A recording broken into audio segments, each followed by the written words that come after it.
वो तो सिर्फ इसलिए बैठे थे कि हम एक बार अपनी मिसाइल छोड़ें और वो मिसाइल पाकिस्तान की एयर स्पेस को अंदर चली जाए तो वो हमला करेंगे। जैसे हम रफ़ाल ले रहे हैं, हमें तो खैर वो सोर्स कोड ही नहीं दे रहे हैं, वो बात छोड़िए। तो हमारे जैसे रफ़ाल होंगे तो जो इंजीनियर नहीं आते हमारे पास, नहीं, फ्रेंच उनके इंजीनियर। तो आप छोड़िए, वो तो सोर्स कोड ही नहीं दे रहे हमें। अगली बार जब ये जंग होगी, जब दिक्कत होगी, तो हमें ये मान के चलना है कि ये पाकिस्तानी पायलट अकेले नहीं हैं, उनके साथ चाइना के इंजीनियर्स, कि आज पाकिस्तान नहीं है, उसके पीछे चीन भी पूरी तरीके से खड़ा है। ठीक है, तो उसके लिए आपको तैयारी करनी है, वो तैयारी अचानक नहीं हो जाएगी। तो इसलिए सबसे पहले आप उनके साथ शांति करिए। अभी आप पंजाब में चले गए, 2 जगह वहाँ मारा, तो कहने का मतलब ये है उसके मारने के बजाय आप खुल के जंग ही कर लीजिए। हमने उसको 2019 में इस्तेमाल किया, एयरफोर्स की कमज़ोरियाँ बताई उनको कि हमारा जो इलेक्ट्रॉनिक वॉरफेयर है, जो जैमिंग होता है, वो उनका बेहतर देखा गया। कहाँ मतलब हम पे कहाँ, मतलब ये वो J-10 जो है, अब वो J-10 ने हमारे रफ़ाल्स गिराए ना। वो J-10 ने एक मिसाइल है जो PL-15 है, कि चाइनीज़ लीडर खुलेआम बोलते थे कि हम पाकिस्तान की टेरिटोरियल इंटीग्रिटी, सॉवरेनिटी को हम सपोर्ट करेंगे, तब से बोल रहे थे। और इनकी एक्सरसाइजेज दोनों एयरफोर्स की वो एडवांस हो गई बहुत। तो ये तब से काम चल रहा है, ये अचानक नहीं हुआ है। उसके बाद जब 22 अप्रैल को पहलगाम हुआ है, तो वो काफ़ी टाइम था, उसमें अंदर इनके इंजीनियर यहाँ आ गए होंगे देखने के लिए कि जो है टारगेटिंग है वो बिल्कुल ठीक हो। देखिए, इस बार सिद्दूर में जो बालाकोट में हुआ था, बालाकोट में हमने पहली बार 2019 में हमने एयरफोर्स का इस्तेमाल करा था, तो पाकिस्तानी उसके लिए उनको उम्मीद नहीं थी। इस बार तो वो तैयार बैठे थे, इस बार तैयार बैठे थे। जो सैटेलाइट्स थे चाइना के, वो उन्होंने उनको वो भी बताया कि हमारे कहाँ कहाँ एयरक्राफ्ट है। वो तो सिर्फ इसलिए बैठे थे कि हम एक बार अपनी मिसाइल छोड़ें और वो मिसाइल पाकिस्तान की एयर स्पेस को अंदर चली जाए तो वो हमला करेंगे। और उस हमले में कहने का मतलब ये है, अगली बार जब ये जंग होगी, जब दिक्कत होगी, तो हमें ये मान के चलना है कि ये पाकिस्तानी पायलट अकेले नहीं हैं, उनके साथ चाइना के इंजीनियर्स। एग्जैक्टली मैं इसी बात पे आने जा रही थी कि अब तक जिस बात को राज की तरह रखा जा रहा था कि भाई प्रवीण साहनी ये कह रहे हैं कि चीन पाकिस्तान के साथ है और इसलिए ऐसा हो गया, फला जो सिक्योरिटी एक्सपर्ट है वो कह रहे हैं, मैंने कभी आधिकारिक स्तर पर इस बात को नहीं सुना। यहाँ तक कि जो हमारा प्लायंट मीडिया है, जो दरबारी मीडिया है, उसने कभी ये नहीं कहा कि पाकिस्तान को भारत ने, हमेशा ये कहते रहे कि पाकिस्तान को भारत ने हराया है, कभी भी चीन का जिक्र इसमें नहीं हुआ। अब ये पहली बात तो मुझे इसकी पॉलिटिक्स समझाइए कि अगर चीन इसको कन्फेस कर रहा है कि हाँ हमने अपने इंजीनियर भेजे, इसके मायने क्या हैं? क्या वो भारत को और उसके जख्मों को रगड़ रहा है? क्या भारत को वो चुनौती दे रहा है कि देखिए मैं इस बात को कन्फेस करता हूँ कि आपके सिंदूर ऑपरेशन में जो आपने हमला किया था पाकिस्तान के ऊपर, मैंने पाकिस्तान का साथ दिया। देखिए, चीन ऐसा कुछ नहीं कर रहा है। चीन तो ये सोचता भी नहीं है कि मिलिट्री टर्म्स में इंडिया उसके बराबर का है। चीन जो है अपनी बराबरी मिलिट्री में सिर्फ अमेरिका के साथ करता है। चीन सिर्फ ये संदेशा दे रहा है कि आप ये समझिएगा, जब भी कोई चाइना से ऑफिशियल चैनल से खबर आती है, इसका मतलब ये है कि वो पूरी सरकार की परमिशन से आई है। तो ये जो उन्होंने इंजीनियर का नाम भी दिया है, किसने बयान दिया है, वो सब है उनकी न्यूज़पेपर है, एक आता है साउथ चाइना मॉर्निंग पोस्ट, उसमें ये पूरी स्टोरी है। ये तो मेन स्ट्रीम बिल्कुल हाँ, है, ये भी नहीं है कि कोई, तो और ये कोई अमेरिका भी नहीं है कि खबर लीक होके आ गई, वहाँ तो लीक भी नहीं हो सकता है। चीन बेसिकली हमें ये बताने की कोशिश कर रहा है कि लड़ाई जो है नहीं करो पाकिस्तान के साथ, लड़ाई की साउथ एशिया में ज़रूरत नहीं है, मैं पाकिस्तान के साथ खड़ा हूँ। देखिए, अब तक क्या होता था, हिंदुस्तान पाकिस्तान की जो लड़ाई होती थी, वहाँ पर एक लाइन होती थी जो हम बोलते थे कॉन्टैक्ट लाइन। इस तरफ हमारी फ़ौज है, उस तरफ उनकी फ़ौज है, लड़ाई यहाँ से शुरू होती थी, जैसे हमारी लाइन ऑफ कंट्रोल है, वो लड़ाई वहाँ से शुरू हुई और फिर हमारा प्लान है, हम इधर गए, उनका प्लान है वो इधर गए, एयरफोर्स उनको सपोर्ट कर रहा है।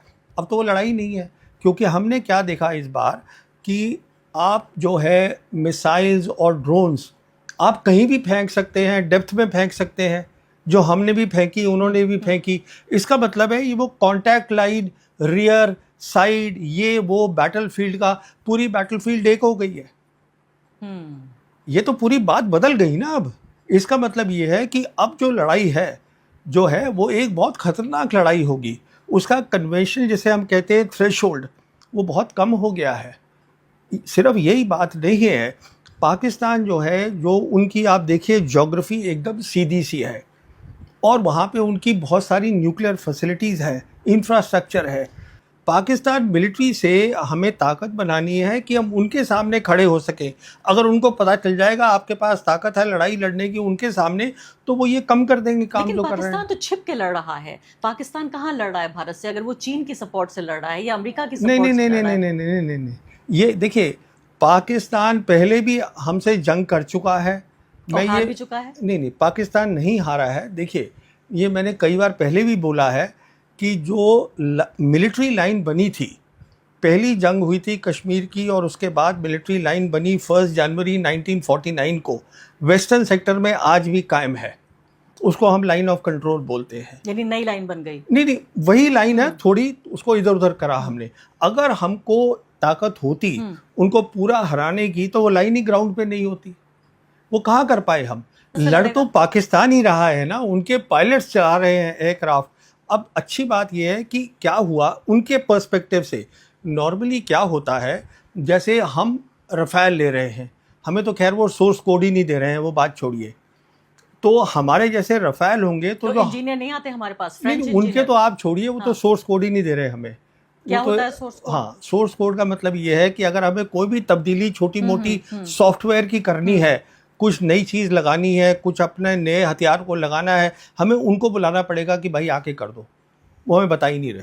नहीं तो क्या इस बात पे अभी कोई क्लैरिटी है कि हमारे रफाल जहाज गिराए गए या नहीं?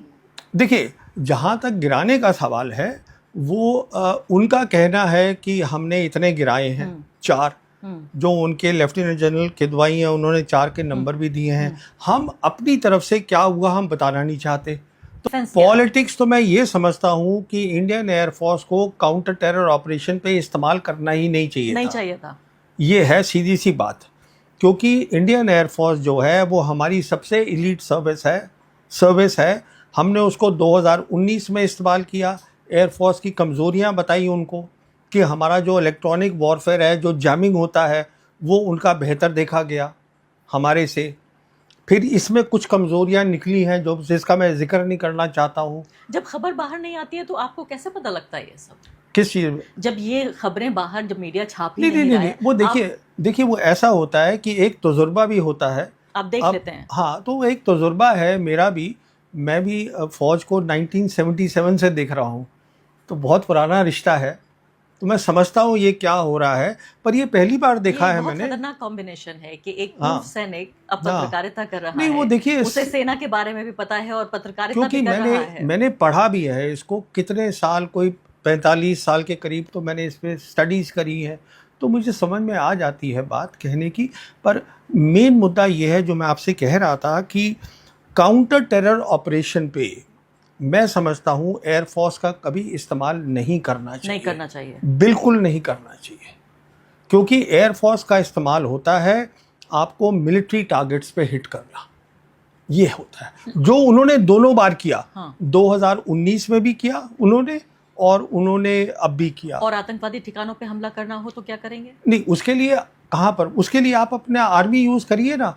देखिए आपको पंजाब तो अंदर फरीदाबाद में फरीदकोट में जाके और बाकी जगहों पर जाके अगर कराची के पास करना है तो कैसे कर लेगा भारत? वही मैं आपसे कह रहा हूँ ना कि आप जो है फैसलाबाद नहीं हाँ। देखिए आप पहले वहाँ पख्तूनख्वा वहाँ पहुँच गए 2019 में, खैबर पख्तूनख्वा में, वहाँ आपने मारा बालाकोट में।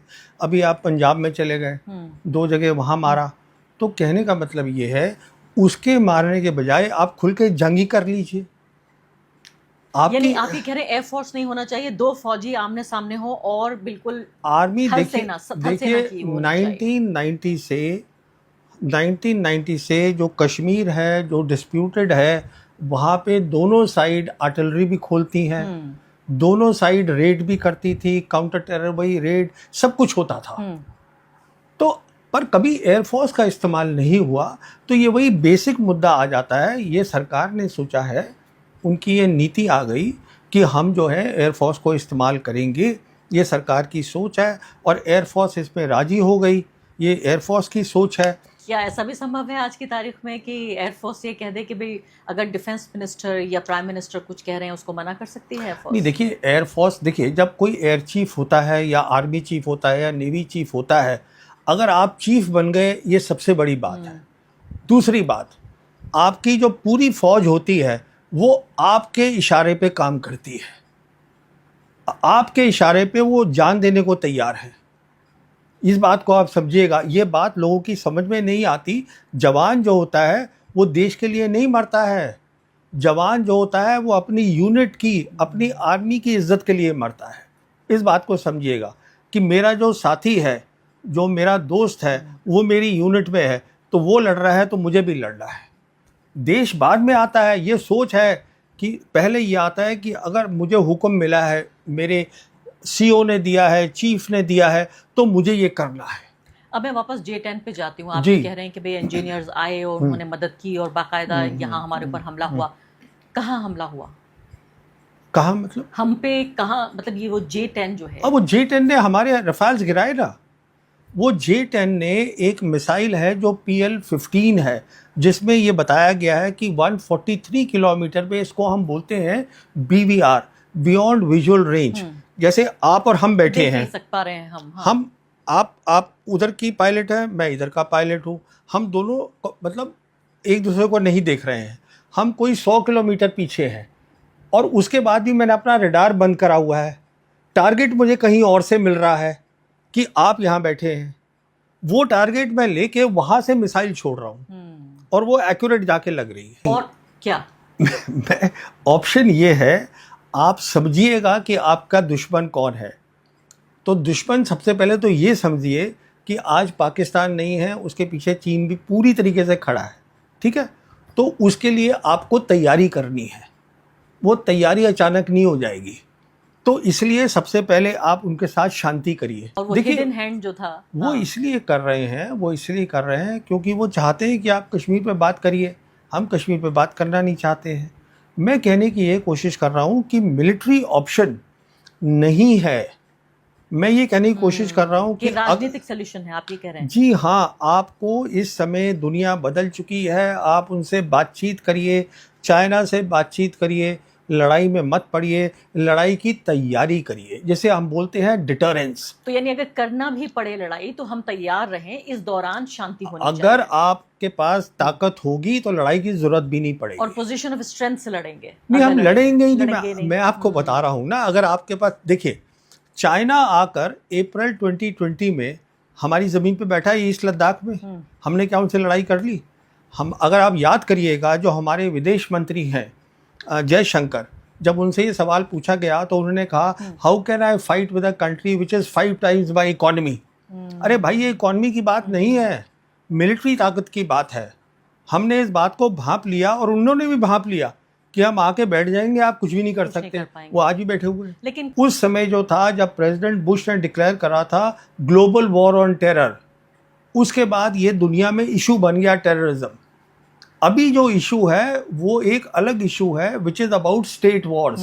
अभी ईरान की लड़ाई हो रही है उसके साथ, अमेरिका के और साथ। अब नॉन स्टेट एक्टर्स की जरूरत नहीं है क्योंकि स्टेट ही आपस में लड़ रहे हैं। स्टेट लड़ रहे हैं, तो आतंकवादियों की जरूरत नहीं है। तो इस समय क्या हो रहा है, दुनिया बदल रही है, और क्योंकि दुनिया बदल रही है, एक जो रूल्स थे वो ख़त्म हो गए हैं, नए रूल्स बनने हैं, तो इसलिए जितनी भी प्रॉब्लम्स थी वो सब सामने आ रही हैं। तो स्टेट्स लड़ रही हैं।